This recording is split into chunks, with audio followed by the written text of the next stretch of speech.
Vamos continuar então a nossa aula de hoje trabalhando geografia. Na matéria de geografia, nós vamos começar a entender a dinâmica populacional. E o primeiro tema que nós vamos trabalhar sobre a população e a dinâmica, como ela se dividiu ou se localiza, né? A população se localiza é a distribuição das populações rural e urbana. Então, por exemplo, nós vamos falar especificamente sobre o Brasil, que nós temos no nosso país dois espaços, o espaço rural e o espaço urbano. Só que o espaço rural e o espaço urbano, eles não possuem o mesmo número de população. Nos dias de hoje, a população do espaço urbano é muito maior do que a população do espaço rural, mas nem sempre foi assim. Tem todo um acontecimento histórico, vários acontecimentos históricos, na verdade, que chegou e resultou nessa realidade que nós temos nos dias de hoje. Aqui no livro de vocês, ele até reforça essa informação, olha só. Atualmente, os municípios brasileiros concentram maior número de pessoas vivendo em área urbana. Primeira coisa aqui, vamos relembrar o que é município, o conceito de município. Município é uma região onde se determina, se considera, na verdade, tanto a área urbana quanto a área rural. Cidade, quando a gente fala de cidade, nós estamos falando apenas da área urbana. Então, cidade de Campo Grande é só a área urbana. O município de Campo Grande é a área urbana, como também a área rural em volta da cidade, em volta da área urbana, as fazendas, as chácaras que tem em volta da área urbana de Campo Grande, certo? Então, município, tanto área rural como área urbana, cidade, apenas área urbana. Então, olha só. Esse mapa que o livro traz para nós é do IBGE. Lembra que a gente trabalhou, já falei sobre fontes seguras e o IBGE é uma fonte segura? Então, aqui nós temos um mapa que vai falar sobre essa distribuição aí, a porcentagem da população que vive na área urbana por região. Então, o Brasil, ele tem 85% das pessoas vivendo na área urbana, e aí ele vai trabalhar a região sudeste, a região centro-oeste, a região sul, norte e nordeste. Nós moramos aqui na região centro-oeste. Então, você pode perceber que a maioria da população da nossa região vive em áreas urbanas, ou seja, não moram em fazendas, chácaras ou sítios, tá bom? Seguindo, o livro de vocês vai trazer um jogo rápido, 2 exercícios sobre essas informações que acabamos de falar. Se você quiser, pode ler o livro, analisar as informações com calma, grifar o que achar necessário e aí responda, tá bem tranquilo, olha só. De acordo com o que você estudou, o número de pessoas vivendo no Brasil é maior no espaço rural ou no espaço urbano? Tá muito fácil, né? Falei 1000 vezes isso aqui só em menos de 3 minutos.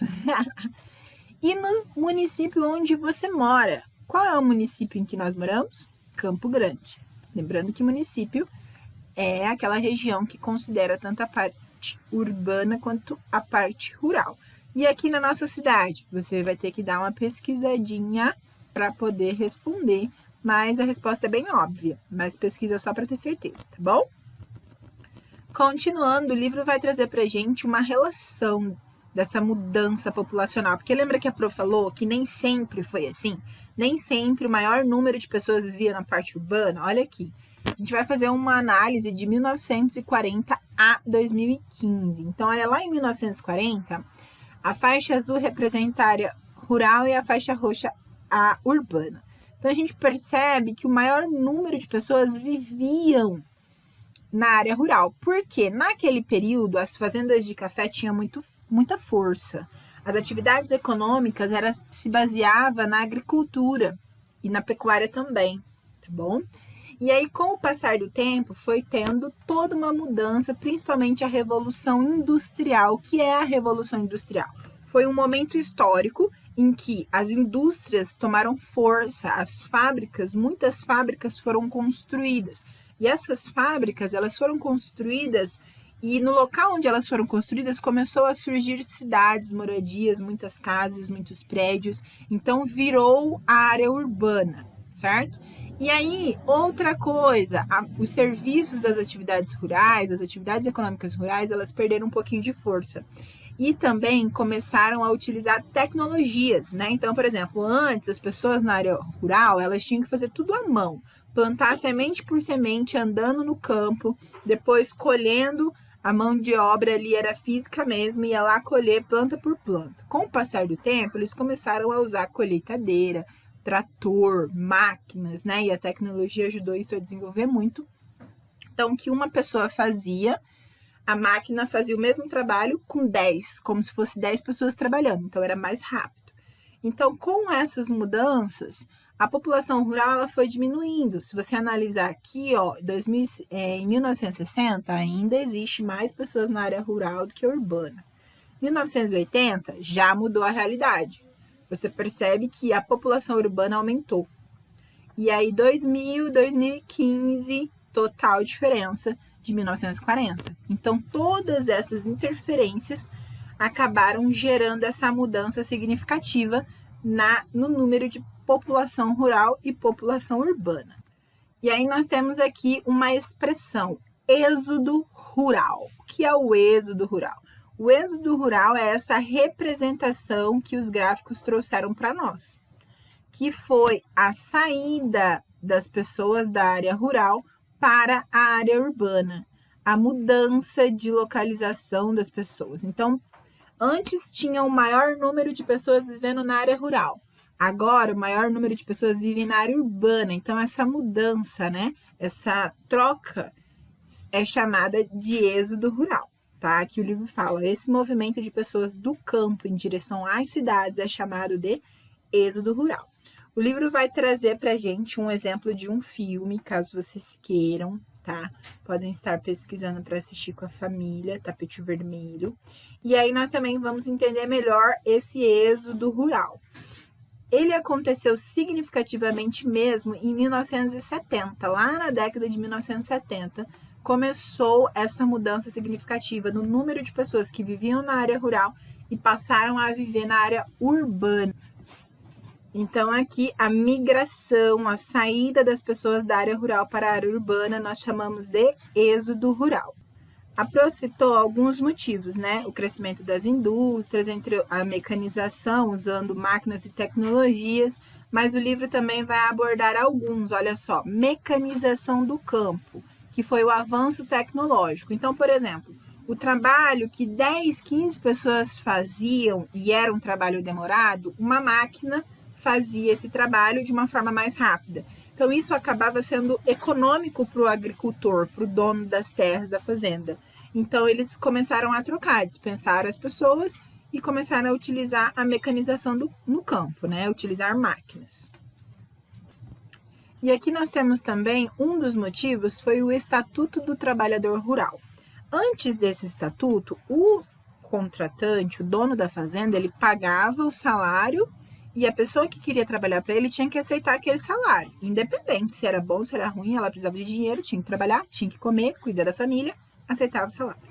Com esse estatuto, os trabalhadores rurais começaram a ter direito, tinham um salário mínimo determinado, ou seja, não poderia pagar menos do que aquele valor.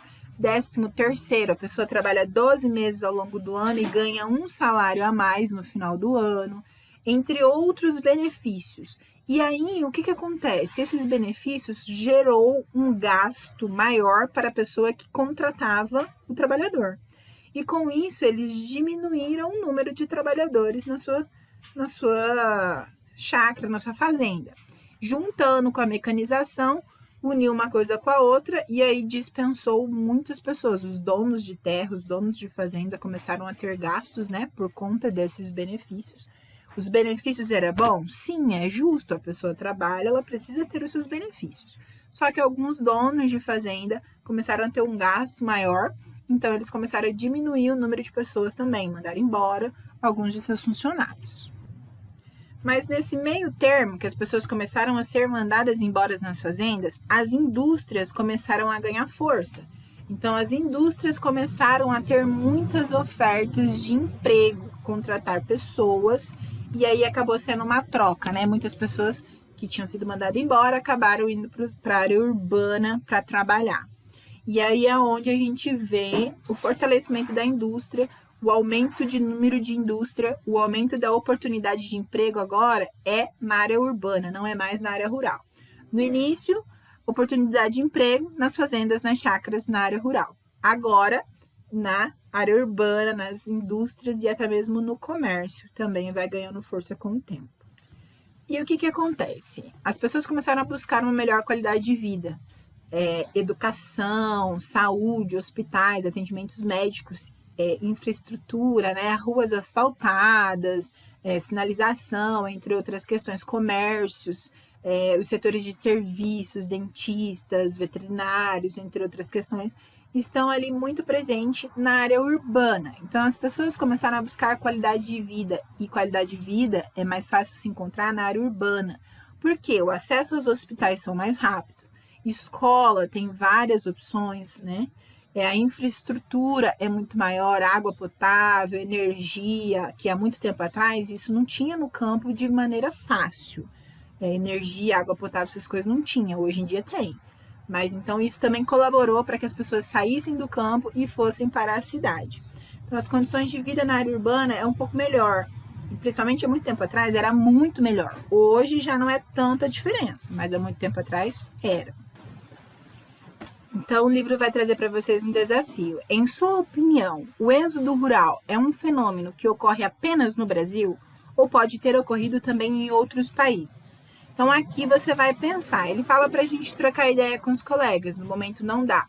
Você pode pesquisar na internet, se você quiser, ou conversar com os seus pais, com seus responsáveis ou as pessoas adultas que estiverem aí com você para trocar essas informações e ideias.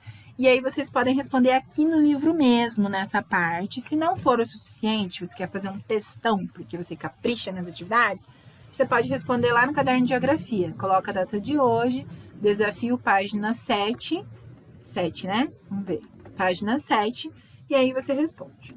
E depois o livro vai fazer uma conexão, né? Ele vai conectar a geografia com língua portuguesa. Ele vai trazer informações aqui para vocês bem bacana sobre o convênio leva produtos da agricultura familiar para merenda escolar. A agricultura familiar, galera, é aquela agricultura em que uma família é responsável por produzir alimentos. E o que acontece? Essa é a agricultura que nos permite ter em casa alface, tomate, legumes e verduras. A maioria dos legumes e verduras são produzidos pela agricultura familiar. Toda uma família se une e se responsabiliza por produzir alimentos, né? E comercializar esses alimentos. Então, ela faz o ganho da família através da produção de alimentos. E aí, nós podemos ter acesso a esses produtos, tá bom?